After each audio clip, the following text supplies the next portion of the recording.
Welcome, friends. It's another fantastic night of gaming. My name is Gambit, and we are now tackling 20 Strong Tanglewoods, the White Deck. And if you enjoy my content, please don't forget to like and subscribe and hit that notification bell so you will be alerted when new content appears on the channel. And without further ado, let's set up the game. It's important that you choose a hero first. Either side will do, unless specified otherwise. You'll set their stats equal to the card here. Now, I've gone ahead and put this to 2, and I'll tell you why a little later. And we'll start with gold equal to 20 minus the total of our stats. For me, that is 12. You want to make sure that you shuffle this deck with the cost face side up, then a merchant card on top. You're going to shuffle the Fable and enemy cards, what is called a hunt deck. And from that deck, you will deal out a 3x4 grid of cards known as the forest, and you'll set aside additional cards equal to your strategy. For me, it's 3. This is the strategy area. In a regular setup, you will place the day-night side day up, but if you place it night side up, you can increase one stat by 1, which is why my recover is up to 2. For each game, you will have the Castle Keep card, which has the Wicked Mother, and you will want to shuffle the remaining castle cards and select only 3. It's important to pick your difficulty. 5 is the standard. I'm going to choose 6. Banish a red die. Sayonara. It's just that simple. Now, the object of the game is to confront the Wicked Stepmother and defeat her. We start with the activation step, and we have Prepare the Day phase. If there was any empty spots in the forest, then you will go ahead and replenish the forest from the hunt deck. Following that, you will press onward. At the beginning of the game, this die represents your current location, and it starts in the lower left corner. In future turns, you may move adjacent orthogonally. I will move here. Now we have the Resolve Icons phase. Tanglewoods White includes 5 new effects called modifiers. You will flip the card over and resolve the text. Many cards will introduce a new icon, such as this from the strategy area. This means to choose one modifier effect in the adjacent areas. So I can choose either the castle here or one of these robbery icons. Additionally, I may also select the wind icon from the top of the hunt deck. Whatever modifier I select will alter the conflict. But seeing as this is a straightforward card, we can simply resolve it. After this conflict, visit the merchant and flip the day-night card.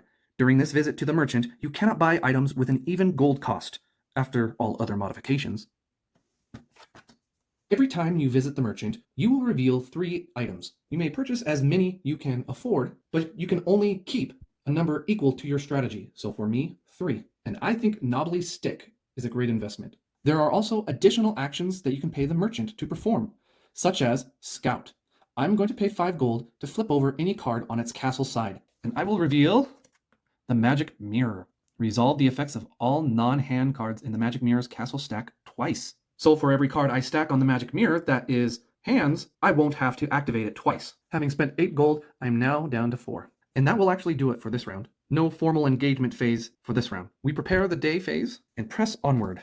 +1 modifier, I'm going to choose the hand on the top of the deck, and that is going to activate that card. Now I'm facing an Ice Giant as well. The last part of the activation step is a bribery phase, optional. I could spend 5 gold to cause that enemy to run away. I won't receive any rewards, but I won't take any damage. Now we enter our first engagement phase, the strategy portion. I start by committing dice.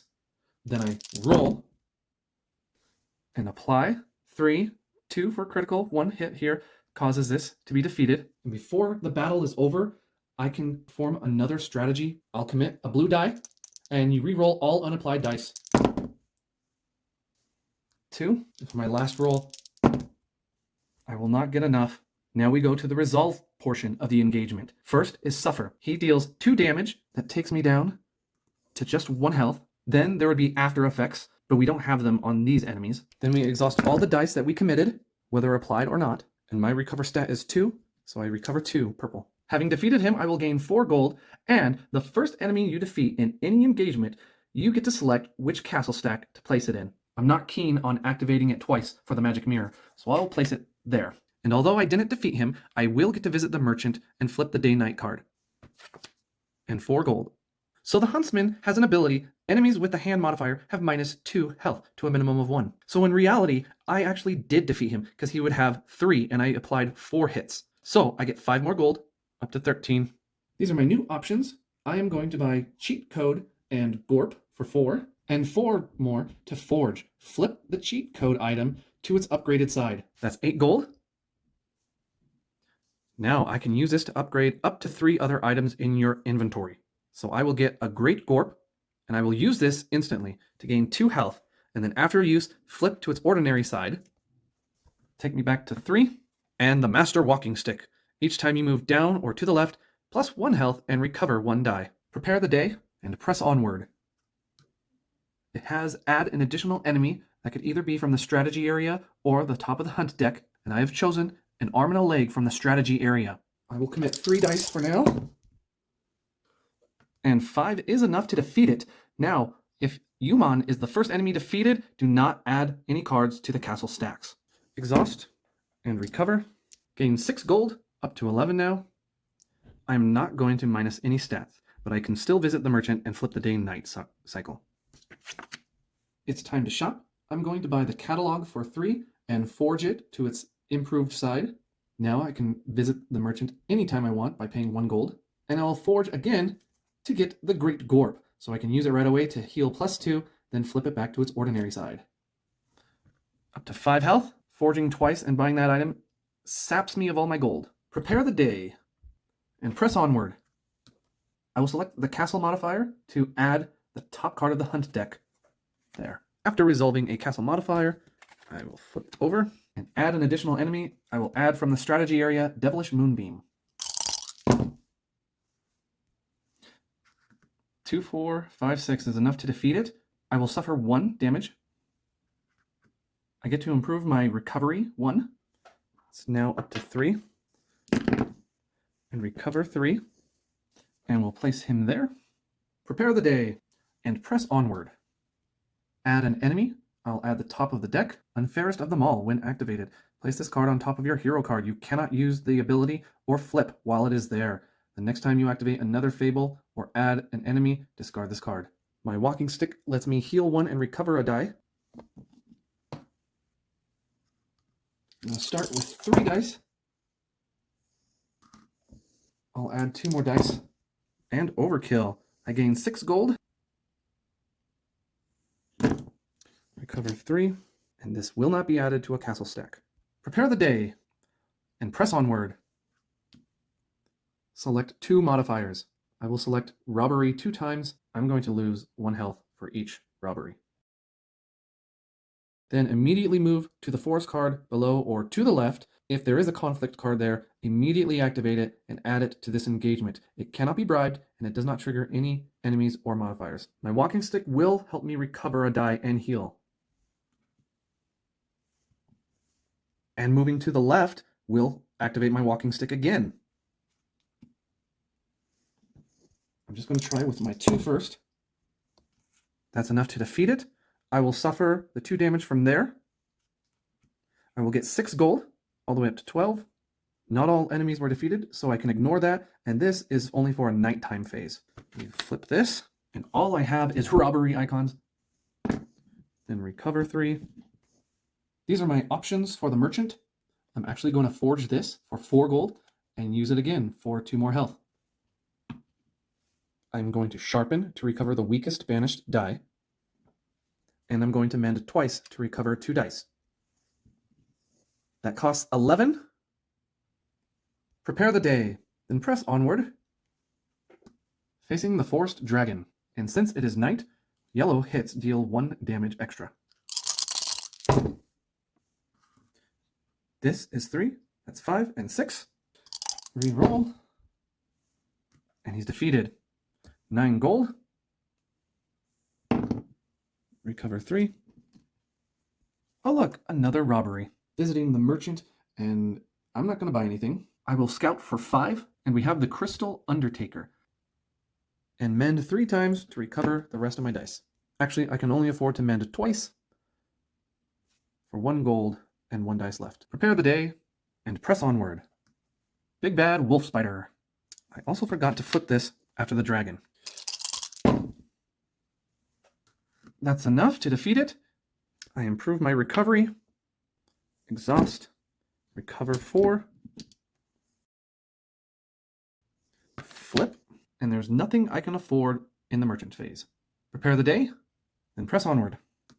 How do you like them apples? You may minus 2 health. If you do, plus 1 recovery and strategy. And since it is nighttime, I can do it twice. Big risk.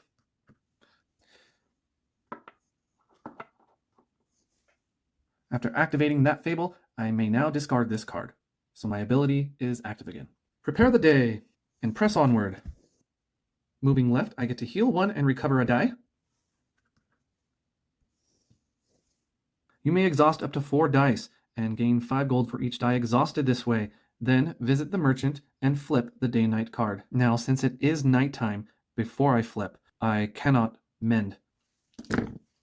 So 20 gold. I'm thinking of getting close-up magic and then forging it so it can help me in the end game. Then I'll buy the dagger for 8 and forge this item so I can heal 2. And that's all 20. And we flip. Prepare for the day and press onward. I get to heal 1 and recover 1.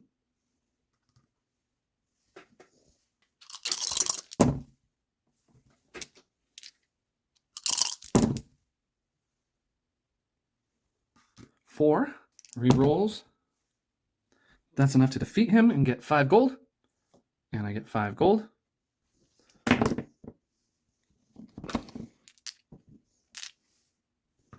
Flip. Visiting the merchant. I'm just going to spend 4 to forge. That brings me down to 1. Prepare the day and press onward. Add an enemy.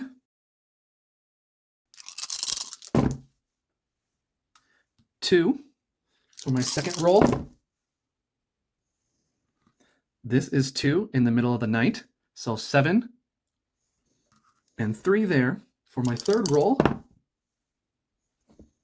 I'm able to defeat him as well. In the nighttime, I get 3 extra gold. So 5, 9, 14 gold takes me to 15. Then recover 6. Then we go to the merchant, and I'm going to recover 3 dice. So 6 gold takes me down to 9. This is flipped. Prepare the day and press onward. If activated as a modifier, exhaust 3 dice. Otherwise, when activated, flip all forest cards orthogonally adjacent to your position, face up. Prepare the day and press onward.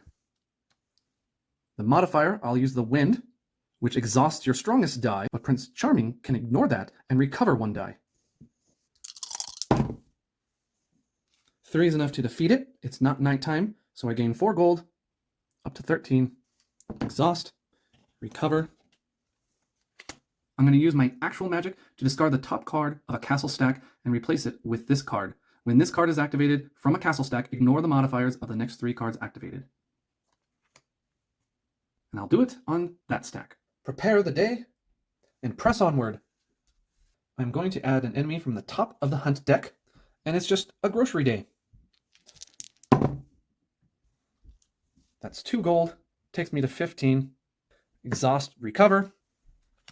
Time to visit the merchant. I will buy the coupon for 2 so that I can then buy the blackmail material for only 3. That cost me 5 gold, and I'm down to 10. It's nighttime. Prepare the day and press onward. For the modifier, choose the hand and activate it. If activated as a modifier, recover all dice. I'm already recovered all.